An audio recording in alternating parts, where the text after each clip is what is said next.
welcome back to another episode on the Ambassador Sports Network. I'm Dalito Kulameka. I'm Jonathan Walden. And I'm Shane Dunkley.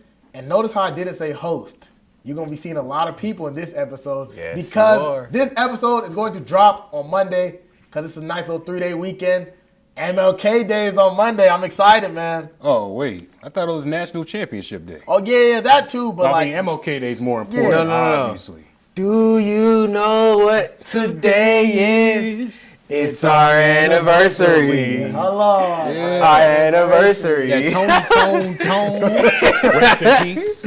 ASN was created and our first episode dropped last year, January 19th, man. I could just shed a tear, guys. It hasn't even felt like a year. I remember we came such a long way. We didn't even used to have 3 people up here. Well, look at the production, guys. Like, we have come a long way, and we just want to thank everybody who's been part of that, helping us make an impact on this campus, on the athletes' lives.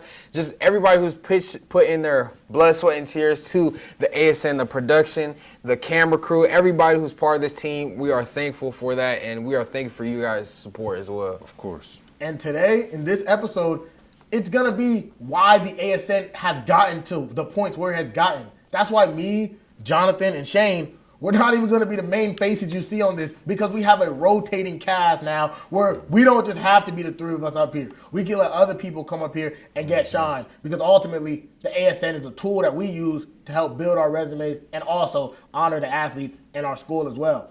So like I said, after this, we're going to pass it on to Joseph with Joe Knows, you guys' favorite segment. He got a lot to talk about, I can tell you that. And then it's going to be Joseph, Eric Reed, and Jaden Barney. They're going to be up here talking about boys and the women's basketball and what they got to say about that. We have an interview with Cailyn's Corner and star volleyball player, senior Cameron Buckner. And then us 3, alongside Eric with us, will come back and we'll give you our national championship predictions and our thoughts on the game. Shout out to our cameraman, Drew and Davis, and shout out to Sydney, who are all behind the scenes working for this one. Yeah. And let's make this a great anniversary episode, fellas. Let's make it a great anniversary I almost episode, forgot. Man. You ready, brothers? Hey, Let's man. get straight to it. No doubt. Hey, I hope you guys enjoy this anniversary-filled episode. We have a lot to get into today, and Off to you, Joseph. Dang, and Valentine's Day's – oh, wait. Oh. Man, don't nobody off to you, Joseph. Go ahead, Joseph. What's up, guys? It's Joe Morant, and we are back with Joe Knows.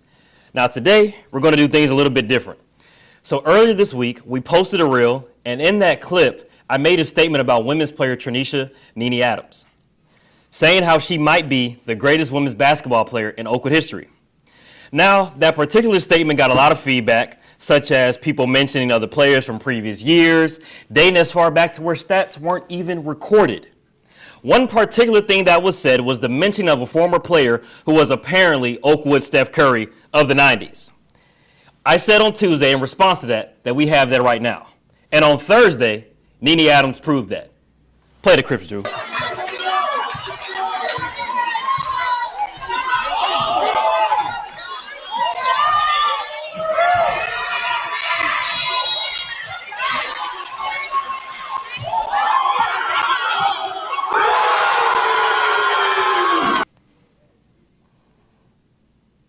Play the next one, Drew.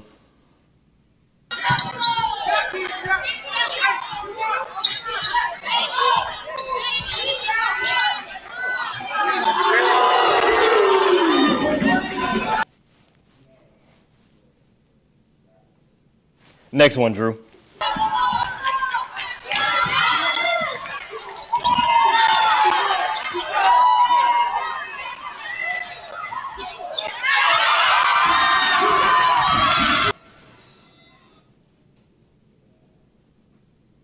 Go ahead and play the last one, Drew.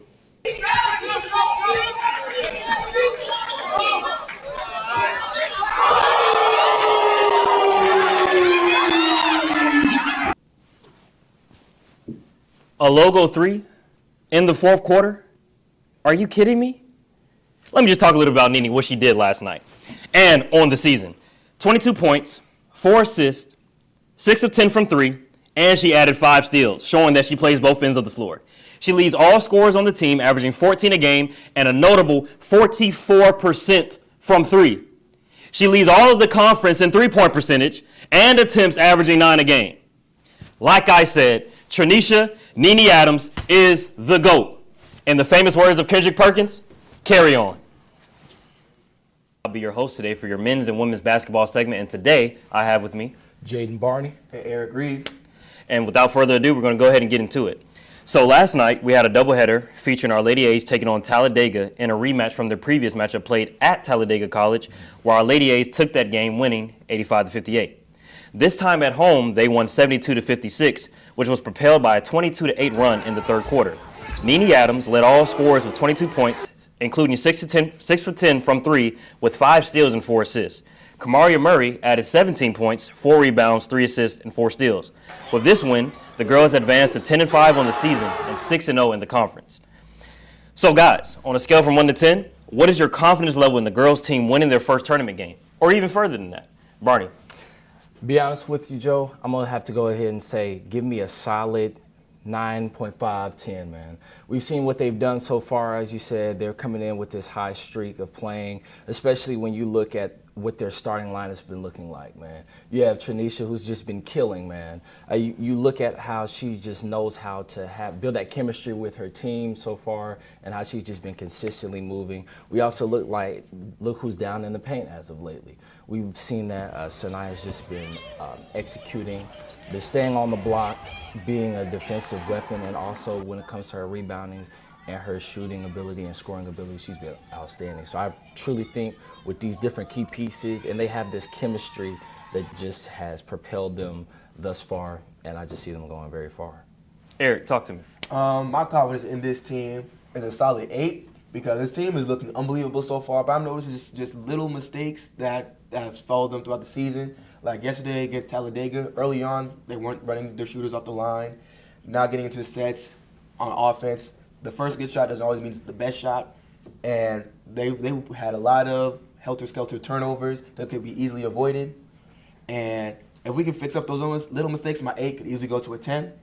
But, yeah, as of right now, I'm sitting at 8. Guys, I'm going to go ahead and go a step further. I'm going to take it to a 10. I mean, honestly, this year, I'm seeing things that we haven't seen, at least since I've been a student.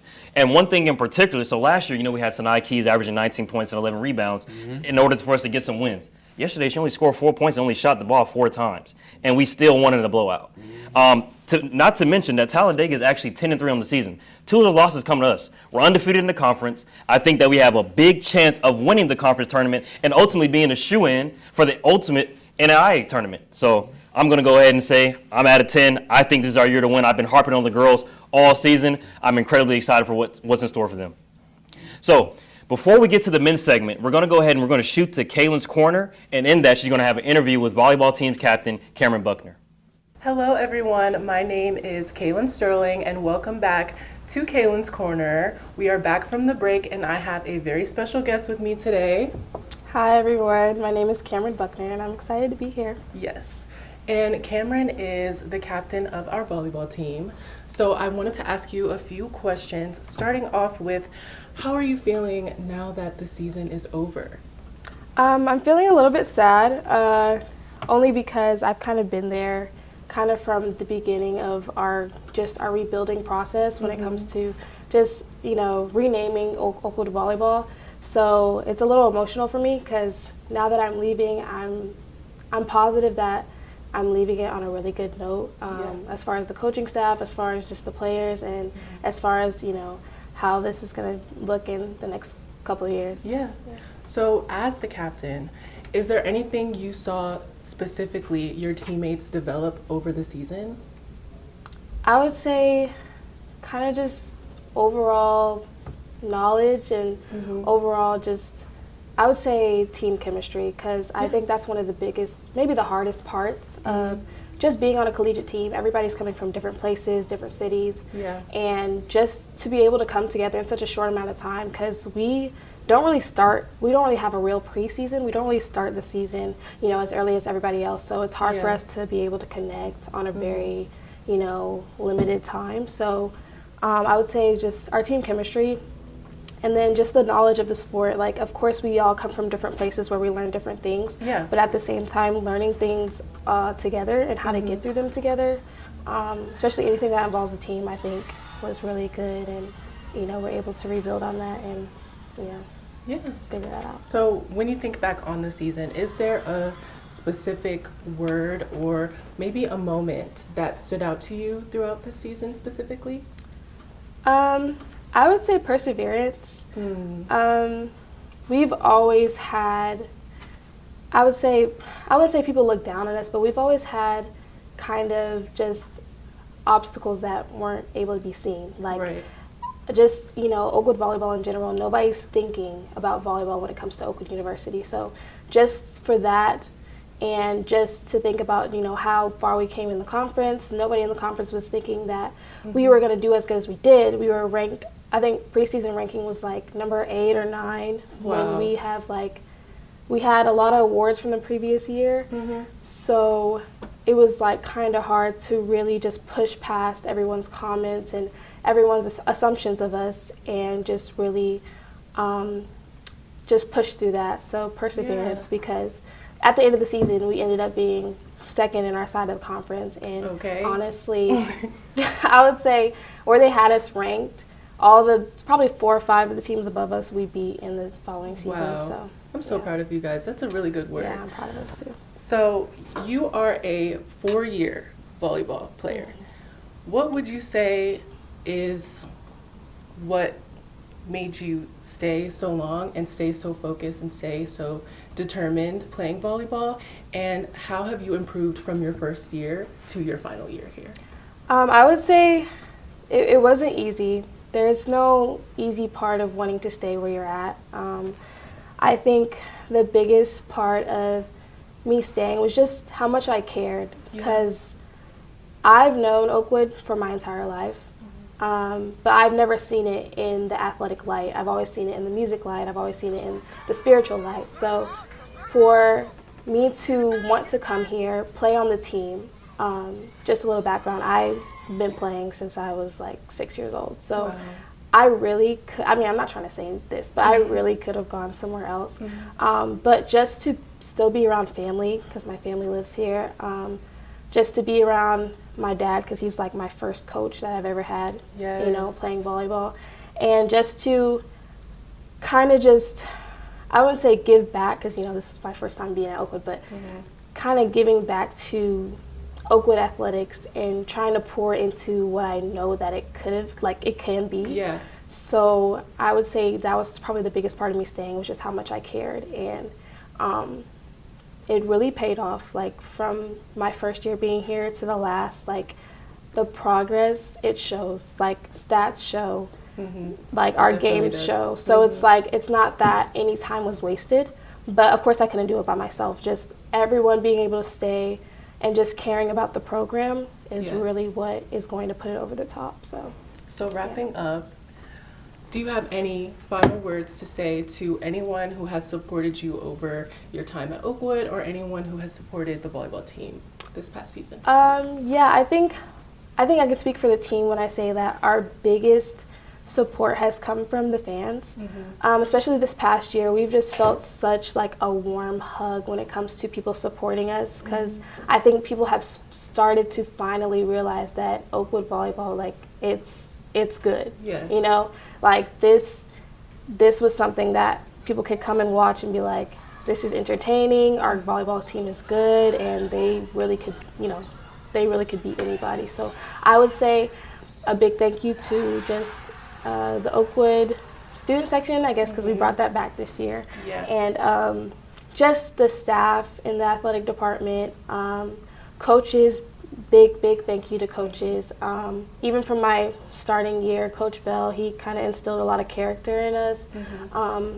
Coach Takira, she helped us a lot in my sophomore and junior year. And then, of course, a huge thank you to my father, who stepped up and stepped in at the right time to take over from TK when we didn't really have a coach. And he has brought his own team. Coach P, thank you, and Coach Mitch, thank you for all that you've done to pour into Oakwood volleyball. So big thank you to athletic staff, the school, and my coaches. Well, you guys heard it here. Thank you so much, Cam, for joining me today. It's been wonderful, and more to come. Thank you, Cailyn, and thank you, Cameron, for that great interview. So now on to the men's basketball team. So guys, the men's team had another conference game, another close loss, where the Ambassadors were right there.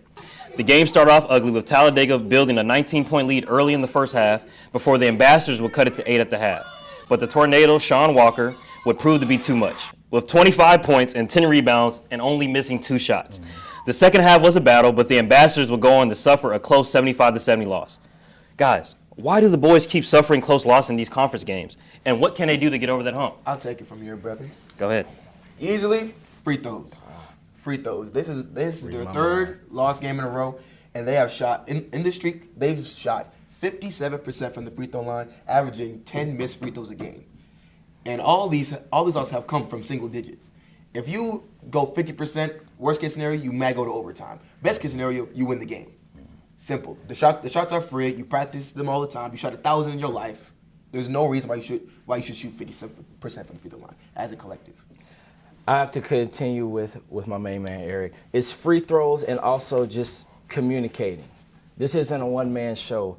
We've noticed that instead of like building that bond and looking at to where you're going to communicate, it's like everyone's trying to do their own thing. And then, like, as he said, the free throws, they're free, guys. We make them. You have to make at least 10 before you leave practice. There's a certain level of intensity that you have to play with, and I feel like they've been lacking it as of late. They haven't been providing what they're supposed to be doing. Now, yes, you've gotten Jordan Bell, but you can't just rely on him. He's been doing good with his high percentage, but even then, you just see kind of how they've been shooting at the field and between the three-point line. Yesterday, they were like 7 for 27. And you have a lot of people just not performing to the potential that they could be. Right. So I feel like that's the biggest thing, free throws and communication and actually being a team and not making it just a one-man show, honestly. Right. And good points from both of you guys. I'm talking about free throws. So now I'm going to get into a little bit of my my Joe knows, a little bit of my breakdown here. Right. So in the 2 previous games that we had, we lost both of those games in single-digit games. So, of course, it obviously does come down to free throws, but it also comes down to coaching and game plan at the end of the game. Yes.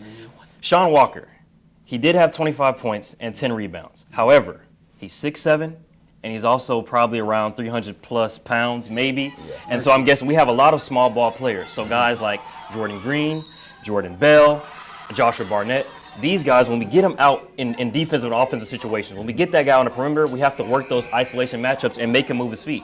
The reason why we lost that tight game is because we didn't make him have to work on the defense at all. Yep. That big guy kept all of his energy for the whole game and was able to have a very strong first half, and he finished off very tight in the second half. Yes. And we have to change the way we go about playing divisions. And for Philander, for example, Raymond Reese, he's a monster. We have to play him in a few games. We need to game plan accordingly, and we have to use our matchups wisely. Anything else from you guys? I got some more. Just getting over the slump. To start off their game, they started off with 3 terrible turnovers. Right. We won the tip, immediately turned the ball over. Mm-hmm. They scored. Get the ball. We couldn't even get it past half court without another turnover. We can't start off a game like this. We struggled with their intense defense to start off the game. We couldn't get into a rhythm. And then when we get on defense, we couldn't hang. They got whatever shot they wanted on the offensive end. And when we were on offense, we had a lack of three-point threat. We couldn't hit the broadside of a barn yesterday from 3. We couldn't hit it all. But thankfully, we had a good run to end the half. And like you said earlier, we had these coaching lapses. We are in the middle of a run. We cut it to, I think, 2 or 1. And then they call a timeout, which was needed for the other team. And coming out of the timeout, we don't keep the lineup that was making the run. We switch it up. We switch the lineup in the middle of a run. Yeah. Right. And immediately we start fouling, turn the ball over. They build the lead back up again, and now we have to dig back up out of this hole. Yeah. And that's coaching error on my part. Go ahead, Barney.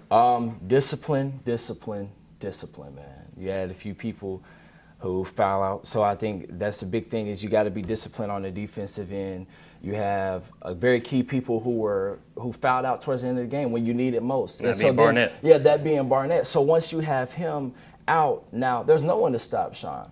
And we saw at the end of the game he wasn't a great free throw shooter, And if we would have used that to our advantage, we kill the team with their weakness and use it to our advantage, that's a close game right there. Yeah, 100%. You see what I'm saying? You keep putting that ball in his hands, force him to shoot, we have a different turnout of events. But discipline is one of the biggest things I feel like we need to work on and we've been struggling with. Yeah, excellent point there, Barney. Now in wrapping up, so on Saturday, the men's and women's teams will be taking on Voorhees University. It is a home game that should be a favorable matchup. So hopefully the game plan will be designed accordingly so that both teams can walk away from a win. So now we're going to go ahead and kick it to our college football segment. See you guys there. It's natty time. And I'm going to just get right to the point. the Indiana Hoosiers will take on the Miami Hurricanes in Miami, Florida at Hard Rock Stadium this Monday, January 19th at 6:30 Central Time, 7:30 Eastern. So guys, Shane, you got a lot to say. 6-7, come on. Shane, you got a lot to say. Who do you have winning this game and why?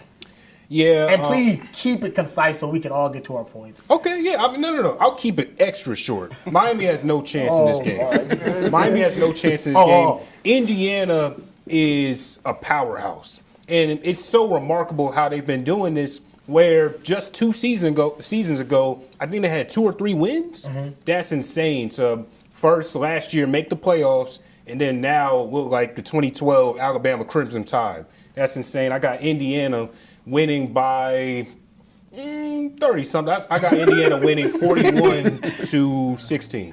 Now, those of you may be looking at Shane crazy and his predictions. Let me not remind you of the Super Bowl prediction of the Philadelphia Eagles and the Kansas City Chiefs. I agree with you, Shane. This is going to be a snooze fest. Mm-hmm. We're going to be sitting on our couches wondering why we're torching ourselves watching this beatdown. Yeah. Indiana is going to walk down Miami. They've had a great run. Miami's had a great run.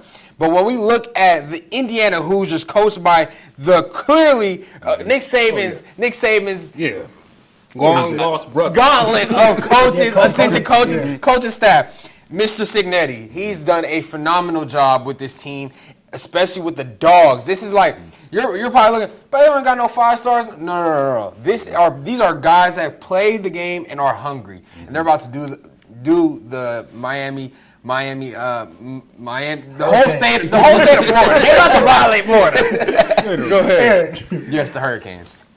I hate to sound like a broken record, but give me the Indiana Hoosiers by a million. This Hoosiers team offense is historic, having an average score of 42.6 points per game and having a margin of victory by 28.6. Blowouts throughout the entire season. Mind you, they blew the brakes off of the Roll Tide in Tuscaloosa, Alabama. And that hurt me as a Bama fan, Roll Tide, but this Indiana team is just absolutely phenomenal. Their offense is always going on full at all times, and I don't see a world where they lose this game. This just hurts me because, in my preparation for this segment, I'm prepared to come out here and say everything why Indiana's going to win. But the way how you guys are painting this game to the audience, you would wonder why Miami's even in this game. So I'm not even going to add fuel to the fire. I'm going to let you guys know why Miami can have a chance in this game. I think the Hoosiers, Jaden Barney, he's from Indiana, so I know he's going to be rooting for them. But I'm going to show you why I think the Hurricane can have a chance if they follow this game script. Hurricane fans, listen to me right here. Look, you guys have a great defense. Ruben Bain and Messidor. Yes. Those 2 boys coming off that edge on that D-line can wreak havoc. They've combined for about 17 sacks on the year. Ruben Bain is, if the Raiders should get Mendoza. I'm a Raiders fan. We should get Mendoza. But if we already had a quarterback, Ruben Bain would go number 1, and he's going to be a for sure top 5 pick. So in a game between 2 basically number 1 overall picks, Ruben Bain and Mendoza, Ruben Bain, this is a chance for you to show why maybe I should go number 1 and tell the Raiders forget Mendoza because he can wreck a game. Me and Jonathan and everyone else saw what he did versus the Ohio State Buckeyes, the defending champions. I still have nightmares to this day about Miami Hurricanes and the Indiana Hoosiers. And this is an Indiana team who is rolling. That's like we said, 15-0 on the year. Shane's gonna hate on the Big Ten, but it's time to put some respect on them. We have to respect them. Indiana went through number 9 at the time ranked Illinois, tough Iowa and Penn State teams, then beat the defending national champions to win the Big Ten championship went on to the SEC in the playoffs, killed Bama. And didn't he just say in his own words, 2 years ago, they only had 2 to 3 wins? Yes, and now they're doing all of this. Kurt Signetti, hats off to you. But Miami, you guys are built on defense. What Mario Cristobal, I almost forgot his name, what he has going on over there, this Miami defense is going to be stingy. They're number 1 in sacks with 47. But Indiana's number 2 with 45. Indiana is number 2 in the nation in the regular season in points allowed. But Miami, Carson Beck, you saw the game script that he followed versus Ohio State. It worked out perfectly. The defense got a pick 6, helped out the offense. But against Ole Miss, Carson Beck, you showed why you came to Miami and win that game right there. That's why they went and paid you all that money, and that helped your draft stock. So in this game right here, Carson Beck, short passes, don't try to do too much. Feed Tony, get Tony some early touches going. Limit the offensive turnovers, control the clock. And Ruben Bain has to be a game record. I need to feel Ruben Bain from my couch. If that does not happen, like Shane said, Indiana is going to roll with this one. And yes, we will be asleep by halftime. But if Miami can do those things, I believe, and I think we are all rooting for a competitive national championship. Yes, Of course. But we're all rolling with the Hoosiers in this one. And quickly. Look, for Miami to have any chance in this game, they have to take advantage of the talent disadvantage, right? Yes. Miami is a lot more talented team than Indiana, at least on paper, right? So when we look at Indiana's O-line, they're not very deep. You know, so and this is the hardest defense they will have played all year. Exactly, aside from Ohio State, Yes. which they only put up 13 points, Yes. right? So for Miami to win this game, they have to make it ugly. They have to make it a game where you're like, oh man, why is this game so terrible? Yeah. You know, You have to completely make Indiana uncomfortable, Right. because I'm telling you, they've been comfortable this Right. whole season. Yes, they have they have 3 yet- receivers with over 600 yards. The two closest game running to backs over being 900. uncomfortable was against Ohio State, and they still looked comfortable. They did. So They it's controlled that game at the exactly end. Miami. You have to Bain, that defense, that front 4. You have to make Mendoza uncomfortable, because And- that's how you'll win the game. And corners, last thing I'll say before I let Eric say something, Shane, take us home. Corners on Miami. Y'all have to be disciplined. The play action, Indiana can run the ball. Don't fall for the play action. Stay disciplined and stay your ground and keep your leverage. Yeah, I was just going to piggyback off what y'all saying. This, in order for Miami to make this game competitive, they're going to have to make this like a real dogfight. It's going to have to be an ugly, smash-mouth game of football in order to make this Battle game. of the trenches. Battle of the trenches. And I'm gonna be honest, now that we're seeing it more and more, Miami knows this, and Miami's going to perform. I take it back. It's gonna be a close game. But this is the state of Miami. They haven't won in 20 years. This is basically a home game. Yeah, this is Florida. They flocking outside like no. They doing this for the community. No, they know their lives are on the line with this game right here, and they're gonna come out and show who they really are. So it's gonna be a great game. The whole hood is watching. Thank you. For lack of better terms. Yes. hey, Indiana 38-20. Shout out South. Thank y'all for joining us for this edition, special edition, anniversary edition of the Ambassador Sports Happy Network. birthday. Thank y'all for staying with us throughout last year up until now. We appreciate y'all support as Thick and thin. We're thick and thin. I don't know what we was doing. Thank y'all, and we hope to see y'all next week. Thank you for watching the Ambassador Sports Network. Make sure you like, comment, and subscribe, and tap that bell so you're notified every time we post.